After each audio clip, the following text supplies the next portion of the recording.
Bonjour et bienvenue à ce tirage du lundi. Alors aujourd'hui, je vais tirer une carte du Come to Miracle.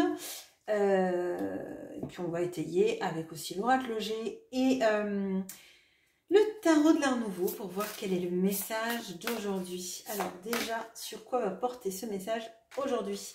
La peur, la peur. La peur de quoi? Quelle est cette peur? On a un petit peu d'ailleurs dans cette notion de la peur, la carte du 6 d'épée.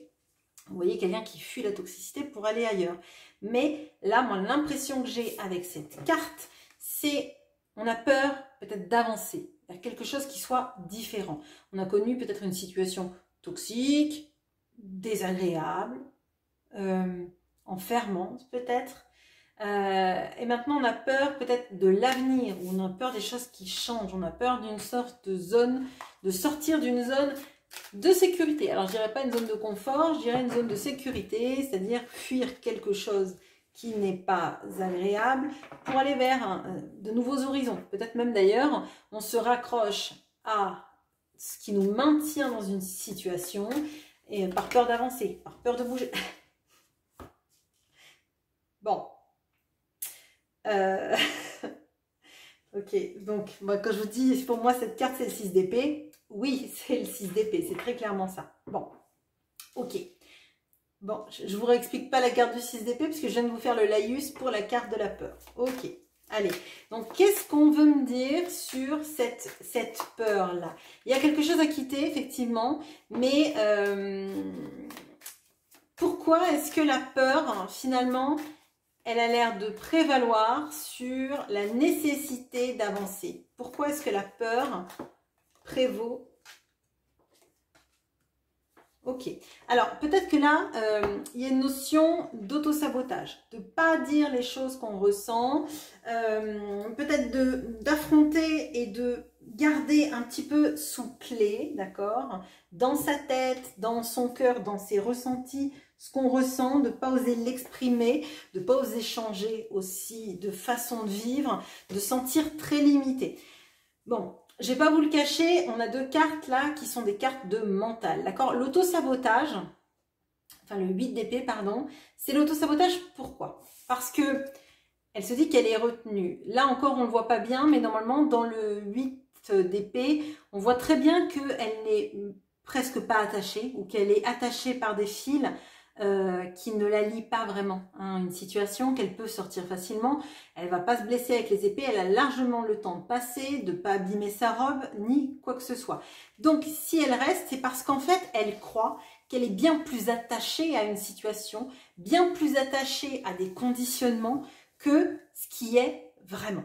Alors, on a au milieu la grande prêtresse. La grande prêtresse, c'est la gardienne des secrets. C'est quelqu'un de très intuitif, mais c'est quelqu'un qui garde des secrets.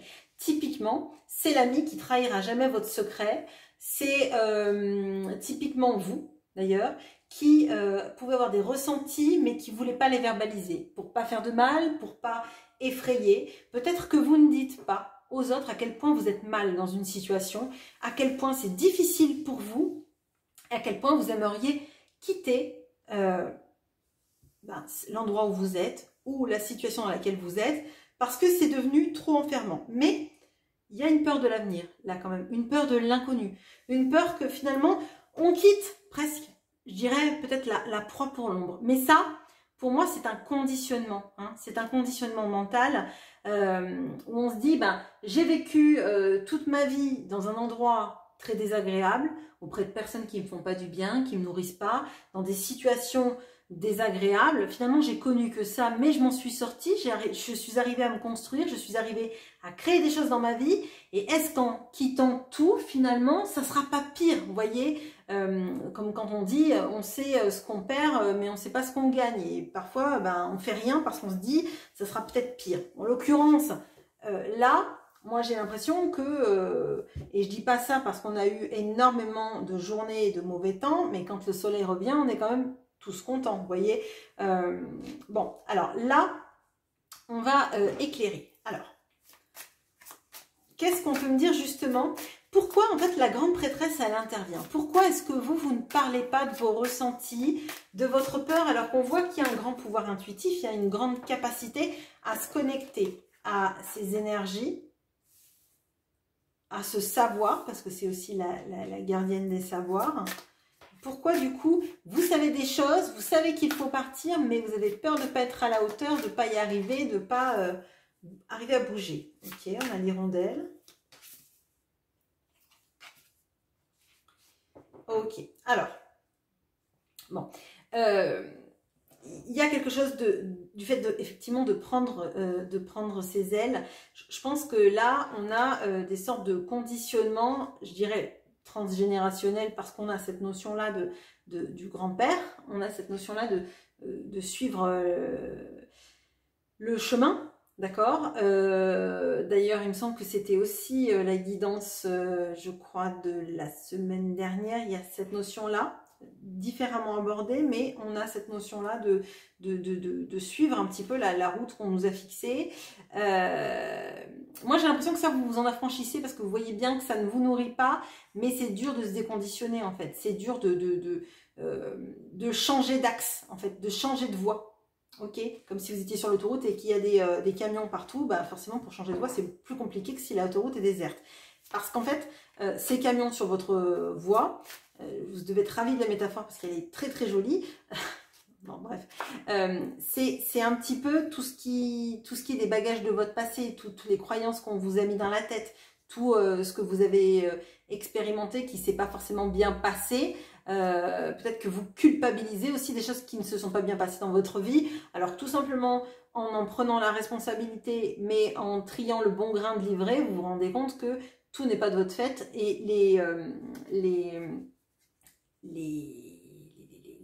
les erreurs de parcours, les tournicotis, tournicotons, ben, peut-être que justement ils vous ont amené aussi à de belles conscientisations dans votre vie et à d'autres avancées, à d'autres rencontres et à voilà. Donc en avançant, finalement, oui c'est compliqué, ça fait peur forcément puisqu'on change beaucoup de choses. Là on a vraiment cette notion-là hein, d'aller vers quelque chose d'inconnu. C'est un peu le saut dans le vide, d'accord? Ce saut dans le vide, qu'est-ce qu'il est? Est-ce que c'est un nouveau travail? Est-ce que c'est une nouvelle manière d'appréhender votre vie? Est-ce que c'est un nouvel amour? Est-ce que c'est une nouvelle façon de vous développer aussi? D'expérimenter des choses que vous n'avez jamais fait jusqu'alors. Ok, alors...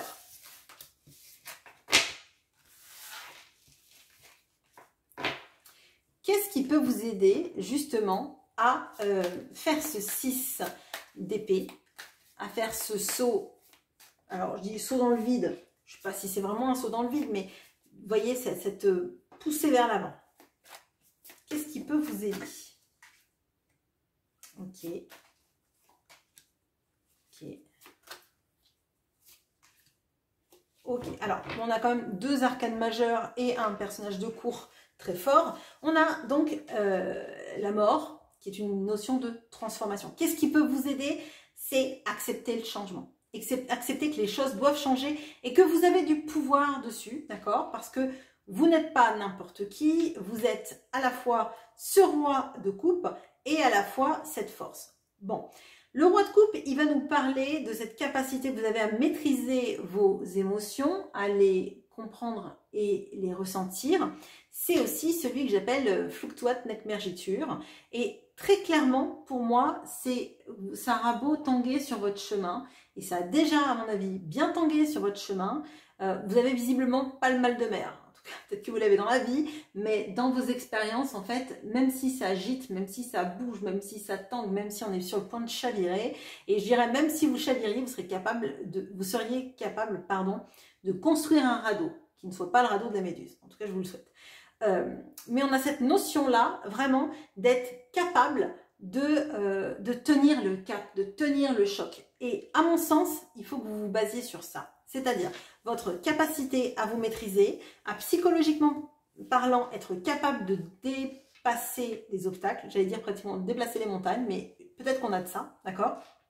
D'être capable de rebondir et de comprendre qu'en fait, le changement, il est forcément positif. Quand on est dans une situation comme ça, où en fait, on se dit que par sécurité, on reste en statu quo, il faut qu'il y ait un changement pour comprendre qu'on n'a pas le choix. Vous voyez, c'est au bord de la falaise, si jamais il y a, je ne sais pas, une meute de loups qui arrive, elle va se dire, ben, je vais être mieux à nager et à essayer de regagner cet endroit à la nage, plutôt que me faire dévorer par les loups. Donc forcément, le changement, il intervient, comme pourrait intervenir un moment de tour pour vous dire, c'est plus bon, maintenant, il faut avancer, il faut prendre son destin en main, et vous en avez toutes les capacités. Vraiment, avec la force, on a cette notion d'être capable de dompter un lion sans fouet, sans rien, juste avec en fait votre capacité peut-être à parler aux animaux, hein, mais ça c'est anecdotique, mais on a cette notion-là d'être capable d'avoir en soi la force et les capacités nécessaires à affronter toutes les situations et de s'en tirer de la plus belle des manières. Ok, qu'est-ce qui peut vous aider encore à justement initier ce 6 d'épée? Ok.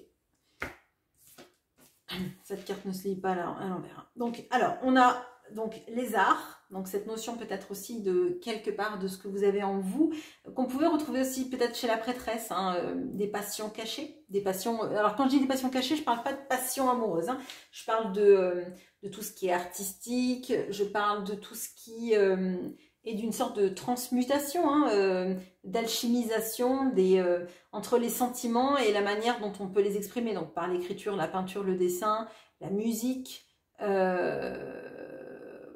peut-être même le jardinage, la cuisine. Vous voyez, des choses, en fait, pour moi, vraiment, il y a une sorte de capacité que vous avez d'arriver à transformer des situations en quelque chose de beau, en votre œuvre d'art à vous. D'accord? Œuvre d'art au sens large du terme. Ok. Peut-être même que c'est dans d'autres arts manuels, l'origami, ou enfin, peu importe...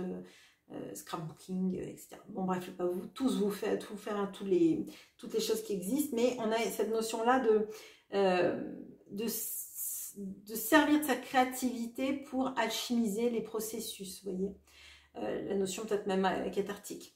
On a cette notion, alors je crois que c'est le printemps, là, on a cette notion du fleurisme, pour moi, donc l'eau plus les plantes, on a cette notion-là des fleurs, de l'abondance, de la capacité aussi à se renouveler, à donner des fruits. Moi, j'ai l'impression que vous n'allez pas... vous avez peut-être peur de quitter un état, une situation, etc. Parce que vous ne savez pas ce que vous allez découvrir, mais en fait, vous avez tout en vous. C'est comme si vous partiez avec un radeau rempli de vivres, d'eau, etc. Et peu importe si le voyage est long, finalement, vous pourrez tenir le coup. Vous avez peut-être peur de ne pas tenir le coup, mais c'est une... non, j'allais vous montrer le 8 d'épée, mais il n'est plus là, il est là. Bon, bref, c'est celui qui était là tout à l'heure. Vous avez largement la capacité de dépasser tout ça. On a cette notion des cœurs, avec encore cette notion d'oiseau, on avait tout à l'heure l'hirondelle. Pour moi, c'est vous vouloir le meilleur qu'accepter de changer d'état, de changer de façon de voir. Vous voyez, le 8 là, donc la force, étant 8 dans ce tarot-là, et c'était un 8 d'épée qu'on avait tout à l'heure. Donc il y a cette notion-là, mais même de passer au niveau supérieur, c'est-à-dire pendant longtemps, vous vous êtes cantonné à être un 8 d'épée, donc plutôt prisonnière volontaire, entre guillemets, d'une situation. Et là, maintenant, vous savez que vous avez la force pour surmonter cette situation. Vous avez la force pour vous en sortir. Maintenant, il faut juste vous regarder vous vraiment, d'accord? Regardez qui vous êtes vraiment, vous souhaitez le meilleur, plutôt que le souhaiter à Pierre, Paul ou Jacques, et vous dire que c'est nécessaire d'avancer. C'est peut-être effrayant, c'est peut-être, oui, traumatisant, mais c'est nécessaire pour vous, en fait. Pas pour les autres, pour vous. Ok. Alors, qu'est-ce qui pourrait vous titiller pendant ce processus? Qu'est-ce qui pourrait peut-être être difficile à gérer pendant ce processus d'avancer et de plongeon, on va dire? Ok. Bon, alors... On a le 10 de bâton, on a le jugement et on a le 8 de bâton. Alors, ce qui pourrait être compliqué là, c'est peut-être la notion de alors, comme si vous abandonniez, comme si vous abandonniez des responsabilités. Par exemple, si c'est un travail, vous avez mené à bien plein de projets et là, vous en avez un en cours, mais vous savez que ça ne marche pas avec l'équipe, que c'est compliqué, que vous êtes fatigué, que vous n'en pouvez plus, etc. Et l'idée de partir dans un autre poste, c'est aussi, ça vient aussi avec cette idée de se dire, eh bien, non, je peux pas parce que j'ai initié un projet, donc il faut que je le finisse, etc., etc. Sauf que ça peut être un cercle sans fin et que c'est pas bon pour vous. Vous voyez, on voit que la toxicité, c'est aussi de rester, mais presque en otage volontaire de tout ça. Hein. Donc là, moi, ce qui viendrait de titiller, c'est ce sentiment de responsabilité et de devoir porter toujours plus que sa part. Si vous avez d'autres collègues, ils sont capables de reprendre votre part aussi. Vous voyez, ça ne veut pas dire que vous les laissez tomber spécialement, mais vous n'êtes pas obligé de porter le projet à bout de bras, de faire un stop dans votre vie, d'arrêter d'avancer ou d'aller dans vos désirs parce qu'il y a des choses en commun. Parce que si les choses en commun, les projets en commun continuent pendant des années, vous allez rester à la même place à faire quelque chose que vous n'aimez pas, juste à cause des responsabilités que vous vous mettez sur le dos. D'accord? Et qu'on vous met peut-être sur le dos. Il y a la peur aussi du jugement. La peur du jugement des autres. Qu'elles vont penser les autres? Pourquoi, si je pars, est-ce que telle ou telle personne va me juger, va me mettre au banc, etc. Dans le domaine du travail, bon, on a bien vu, hein, ça peut être les collègues, ça peut être le chef, etc., etc. Dans un domaine amoureux, ça peut aussi dire, tout simplement, vous êtes dans une situation avec quelqu'un que vous n'aimez plus, vous savez que le mieux pour vous, c'est de quitter cette personne et de refaire votre vie, mais vous avez peur d'être jugé, vous avez peur qu'on vous fasse passer pour la mauvaise épouse, la mauvaise mère, que sais-je, etc. Et là, donc, c'est un petit peu, du coup, c'est le jugement qui sera handicapant, c'est le jugement des autres et le jugement que vous avez sur vous-même qui vous empêcherait d'être heureux. Donc, vous continueriez sans arrêt à être dans suite d'épée. Je me sacrifie. Ok, bon.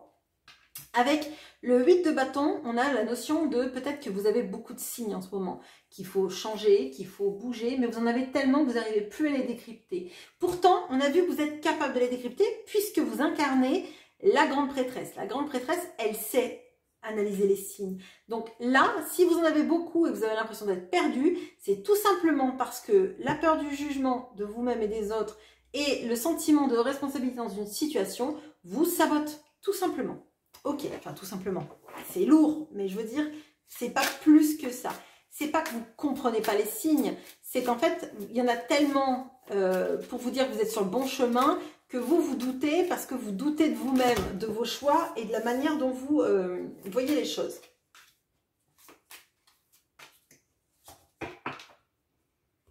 Ok, alors, là, on peut avoir l'intervention d'un homme qui peut vous bloquer aussi. Alors, c'est pas forcément un homme qui intervient pour vous bloquer dans la vraie vie, mais ça peut être un chef de service si c'est pour le travail, ça peut être un amoureux, un ex, un parent aussi, tout simplement, un conjoint, bon, que sais-je, mais qui peut-être vous renvoie toujours à votre responsabilité. Ou vous renvoie aussi toujours l'image de la personne qui devrait prendre soin de tout le monde, etc. Vous voyez, vous êtes dans une place là où on vous a mis et on vous sortira jamais de cette case parce que ça convient à tout le monde, sauf à vous, visiblement. Et là, tout à l'heure, on vous a demandé, avec cette carte-là, de quand même prendre soin de vous. C'est primordial. Ok. On a la notion de l'administratif, alors là, que ce soit un changement de travail, que ce soit un changement de vie, divorce, procédure, déménagement, etc., il y a des papiers. Donc ça, évidemment, on a cette notion-là. Et peut-être que vous n'avez pas les ressources de gérer tout ça, en fait. Là moi, c'est comme ça que je le vois. C'est jamais insurmontable les papiers, c'est juste pénible. Sauf pour les gens qui adorent faire des papiers. Bon. On a cette notion-là avec la pensée, l'huile de bâton. J'ai l'impression qu'en fait,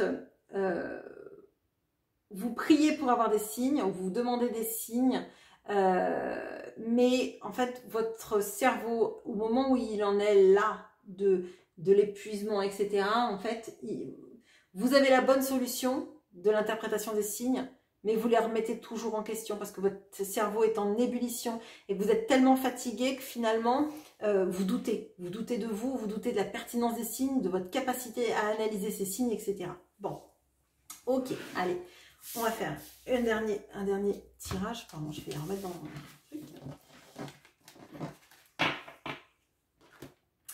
Un conseil du coup pour vous par rapport à cette situation.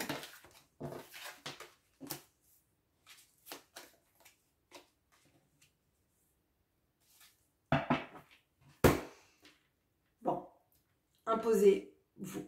Imposez-vous quand votre voix est juste, quand vous savez que ce que vous faites, c'est une bonne chose, que votre intuition vous guide là-dessus et que vous avez mis de côté vos peurs, d'accord? Donc ça, on vous invite à mettre de côté les peurs, suivre ses intuitions, s'imposer dans ses choix, ne pas laisser en fait les autres vous mettre dans les cases ou une lignée toute établie, ou un couple tout établi, ou une manière de faire tout établie. Vous avez votre mot à dire et vous avez surtout votre vision des choses à exprimer, à comprendre et à réaliser. Là, la notion, elle est peut-être sur « je ne fais pas tout de suite, mais je réfléchis de comment je vais pouvoir me libérer de ce qui me rattache à la situation, de ce qui me lie dans cette vie, de ce qui me prive d'avancer. Et surtout, bah, ce ne sont pas les autres qui vont avoir le dernier mot dans cette histoire. »